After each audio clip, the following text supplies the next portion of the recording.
Hello, in front of me I've got TCL 20 Pro. Today I'll show you how to change Google Assistant voice. Firstly, open Google app,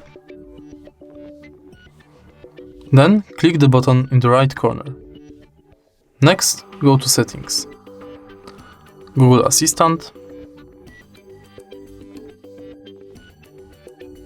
and tap on Assistant Voice. Choose between two languages. Here are the voices you can pick for your Google Assistant. If you like this voice and want me to keep using it, just stop here.